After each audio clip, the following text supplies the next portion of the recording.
आज माझ्या टेरेस गार्डनमध्ये खूप सुंदर गोकर्ण फुललं आहे. ह्यालाच अपराजिता किंवा बटरफ्लाय पी इंग्लिशमध्ये क्लायटोरिया टर्नाटिया पण म्हणतात.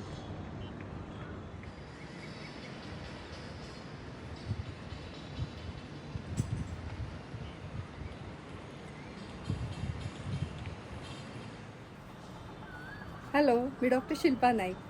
माझा अर्बन ओएसिस या नावाने यूट्यूबवर चॅनल आहे. मी त्याच्यामध्ये ऑर्गॅनिक टेरेस गार्डनिंगवर व्हिडिओज बनवते. गोकर्ण अपराजिता आपलं नेटिव्ह प्लांट आहे. पेरिनियल एव्हरग्रीन असं हे आहे.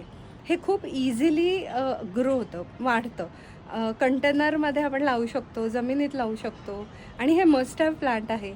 दिसतं इतकं सुंदर.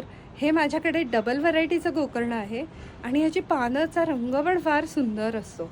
नाजूक पानं असतात. ही बटरफ्लाय पीची फ्लावर्स, गोकर्णाची फुलं वाळवून ठेवू शकता आणि एका बरणीमध्ये भरून ठेवायची आणि मग त्याच्यानंतर चहा करता येतो तुम्हाला. मी यूट्यूब व्हिडिओ बनवलेला आहे एक आरोग्यदायी सरबत हेल्दी ड्रिंक्सवर. तर त्याची लिंक मी कमेंट बॉक्समध्ये देते. ती नक्की तुम्हाला मी बिया दाखवते. हे इझिली कटिंगपासून पण ग्रो होतं, पण बियांपासून खूप सोपं आहे आणि हे पटापटा उगवतं. खूप फास्ट ग्रोईंग आहे. याच्या शेंगा अशा असतात, मी दाखवते तुम्हाला.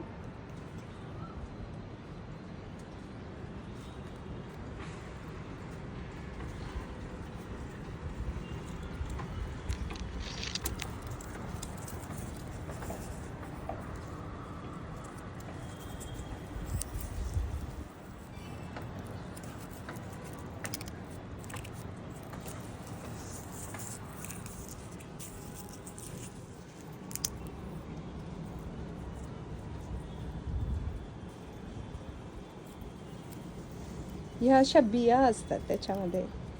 मोठ्या मोठ्या पॉट्स असतात. ही लहान आहे. मी परवाच माझ्या मैत्रिणीला दिल्या बऱ्याचशा पॉट. आणि ह्याला वर्षातून बऱ्याच वेळा फुलं येतात. त्यामुळे ती स्पेस तुमच्याकडे थोडी जरी असेल ती कव्हर करेल. आणि खूप गोकर्णाच्या झाडाला कीड वगैरे फार लागत नाही, पेस्ट अटॅक होत नाही. जरी जागा असेल, खिडकीत पण कंटेनरमध्ये खूप छान येऊ शकतं. फक्त थोडं ऊन आलं पाहिजे तिथे 4 तास तरी मिनिमम. तर हे झाड, गोकर्णाचं झाड नक्की तुमच्या घरी लावा.